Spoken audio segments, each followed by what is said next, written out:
Hello दोस्तों, आज के इस वीडियो में हम लोग डिस्कस करेंगे most important GK GS questions के बारे में। और इन क्वेश्चंस को आप लोग लिखते जाएंगे तो आप लोग इन क्वेश्चन को ज़्यादा समय तक याद रख पाएंगे। ये जो क्वेश्चन मैं करवा रहा हूँ ये मोस्ट इम्पॉर्टेंट क्वेश्चन है जो कि आपकी प्रीवियस ईयर किसी ना किसी कम्पिटिटिव एग्ज़ाम में आए हुए हैं, जैसे कि सीजीएल में आए हुए हैं और भी कई एग्ज़ाम में आए हुए हैं। तो एक एक क्वेश्चन को आपको नोट करते जाना है, जिससे आप लोग इन क्वेश्चन को आने वाली परीक्षाओं में बिल्कुल भी मिस ना कर पाएँ। ओके, चलिए वीडियो को स्टार्ट करते हैं। इससे पहले अगर आपने अभी तक इस चैनल को सब्सक्राइब नहीं किया है तो ज़रूर सब्सक्राइब करिए इस चैनल को और बेल आइकन को भी ऑन कर लीजिएगा, जिससे आपको हर एक वीडियो का नोटिफिकेशन तुरंत मिल जाए। ठीक है। ओके, सो हम लोग यहाँ पे बात करने वाले हैं। वीडियो आप लोग पूरी देखेंगे। अगर आपको वीडियो पसंद आएगी तो लाइक ज़रूर करेंगे। ओके, चलिए स्टार्ट करते हैं। यहाँ पे हमारा पहला क्वेश्चन ये है, भारत में खोजा गया सबसे पुराना शहर कौन सा था? भारत में खोजा गया सबसे पुराना शहर कौन सा था? तो ये शहर था हड़प्पा। ठीक है, भारत में खोजा गया सबसे पुराना शहर हड़प्पा था। ठीक है।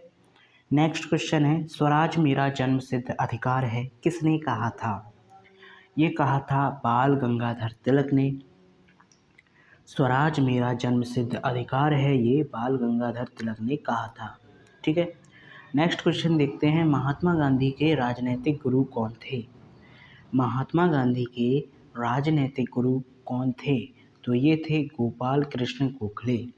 गोपाल कृष्ण गोखले जो थे महात्मा गांधी के राजनीतिक गुरु थे। ठीक है।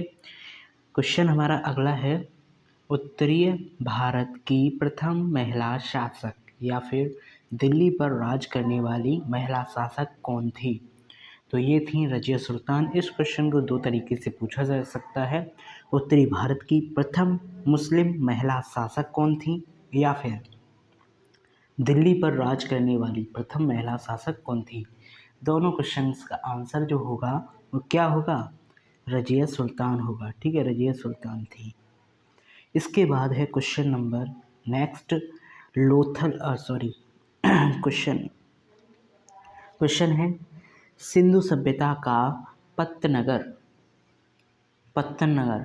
बंदरगाह कौन सा था? सिंधु सभ्यता का पत्तनगर बंदरगाह कौन सा था? ये था लोथल। ठीक है, लोथल। इसके बाद है नेक्स्ट क्वेश्चन। क्वेश्चन हमारा ये है कि भारतीय राष्ट्रीय कांग्रेस के संस्थापक कौन थे? भारतीय राष्ट्रीय कांग्रेस के संस्थापक कौन थे? ए ओ ह्यूम थे। ये अच्छे से याद रखना है।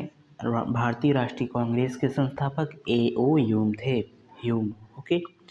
इसके बाद है नेक्स्ट क्वेश्चन, महात्मा बुद्ध द्वारा दिए गए प्रथम उपदेश को कहा जाता है? तो देखो, महात्मा बुद्ध द्वारा जो प्रथम उपदेश दिया गया उसे धर्म चक्र परिवर्तन के नाम से जाना जाता है। ओके। इसके बाद है नेक्स्ट, किस वेद की रचना गद्य और पद्य दोनों में की गई है? किस वेद की रचना गद्य और पद्य दोनों में की गई है? तो इसका आंसर होगा यजुर्वेद की रचना जो है गद्य और पद्य दोनों में की गई है। ओके। इसके बाद है, भारत में पहला समाचार पत्र किसने शुरू किया था? देखो, पहला समाचार पत्र की यहाँ पे हम लोग बात कर रहे हैं। पहला समाचार पत्र भारत में किसने शुरू किया था? तो ये थे सैयद अहमद खां। सैयद अहमद खां ने पहला समाचार पत्र शुरू किया था। ओके। इसके बाद है नेक्स्ट क्वेश्चन। यहाँ पे क्वेश्चन हमारा ये है, किसके शासन में बौद्ध धर्म को दो भागों हीनयान तथा महायान में बांटा गया था? ठीक है, तो इसका आंसर क्या होगा? किसके शासनकाल में बौद्ध धर्म को दो भागों हीनयान और महायान में बांटा गया था? तो ये थे कनिष्क। कनिष्क का शासनकाल था, तब बौद्ध धर्म को दो भागों में बांटा गया, महायान और हीनयान। हीनयान या फिर महायान। ओके। इसके बाद नेक्स्ट क्वेश्चन है हमारा यहाँ पे, लोधी वंश का अंतिम शासक कौन था? देखो, लोदी वंश का अंतिम शासक जो था वो था इब्राहिम लोदी। लोदी वंश का अंतिम शासक इब्राहिम लोदी था। ओके। नेक्स्ट है, प्रथम जैन संगति कहाँ आयोजित की गई थी? प्रथम जैन संगति कहाँ आयोजित की गई थी? तो ये थी पाटलिपुत्र। पाटलिपुत्र में प्रथम जैन संगति आयोजित की गई थी। ठीक है।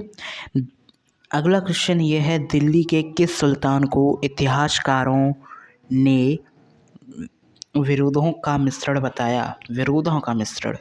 ठीक है। विरोधों का मिश्रण किसे बताया है, ये हमें बताना है।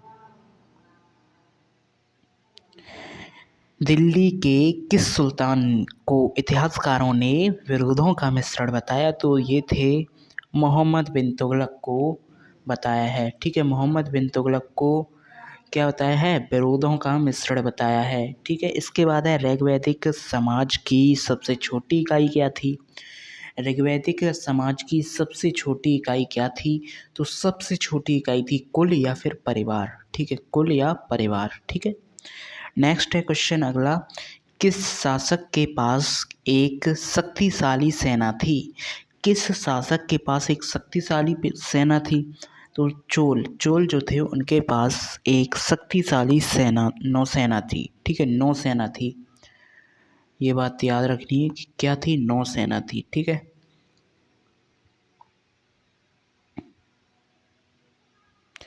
इसके बाद है अगला क्वेश्चन, संकीर्तन प्रथा के जन्मदाता कौन थे? ठीक है। चैतन्य जो थे वो संकीर्तन प्रथा के जन्मदाता थे। आप लोग क्वेश्चन को लिखते चलिए। एक भी क्वेश्चन अगर आप लोग मिस कर देते हो और आपके एग्ज़ाम में वही क्वेश्चन आ गया तो फिर गड़बड़ हो जाएगा। ठीक है। क्योंकि क्वेश्चन तब तक याद नहीं रहेगा जब तक आपका एग्ज़ाम होने वाला होगा। ठीक है। लिख लोगे तो आराम से याद रहेगा। ठीक है। अब देखो क्वेश्चन अगला है, किस मुग़ल शासक को आलमगीर कहा जाता था? किस मुग़ल शासक को आलमगीर कहा जाता था? ठीक है। तो आलमगीर औरंगज़ेब को कहा जाता था। ये बात याद रखनी है आपको। ठीक है। और लिख लेना भी है इसको। शहीद आज़म उपाधि से किसे सम्मानित किया गया? शहीद आज़म, यहाँ पे मैं शहीद आज़म उपाधि से जो सम्मानित किया गया वो थे भगत सिंह। भगत सिंह को शहीद आज़म की उपाधि से सम्मानित किया गया। इसके बाद है हमारा नेक्स्ट क्वेश्चन, साइमन कमीशन के विरुद्ध प्रदर्शन के दौरान किए गए लाठी चार्ज में किस राजनेता की मृत्यु हो गई? देखो, साइमन कमीशन जब आया था भारत 1928 में आया था। ठीक है। इसके विरुद्ध जब लाठीचार्ज हुआ था, प्रदर्शन के विरुद्ध लाठीचार्ज हुआ था, तब कौन सा राजनेता था जिसकी मृत्यु हो गई थी? तो ये आपको याद रखना है कि लाला लाजपत राय थे जिनकी लाठीचार्ज के कारण मृत्यु हो गई थी। ठीक है। इसके बाद है नेक्स्ट क्वेश्चन, बहावी आंदोलन के प्रवर्तक कौन थे? तो ये थे सैयद अहमद। बहावी आंदोलन के प्रवर्तक सैयद अहमद थे। ये बात आपको अच्छे से याद रखनी है, बहावी आंदोलन के प्रवर्तक। ठीक है। ओके। तो यहाँ तक हमने आज क्वेश्चन किए। अगर आपको ये वीडियो पसंद आया हो तो इस वीडियो को लाइक करके चैनल को सब्सक्राइब ज़रूर करें और बेल आइकन को दबा लें, जिससे आप लोग एक भी वीडियो को मिस ना कर पाएँ। ठीक है। यहाँ पे मैं आपको सभी जितने भी हो सकेंगे क्वेश्चन मैं लेकर आता रहूँगा।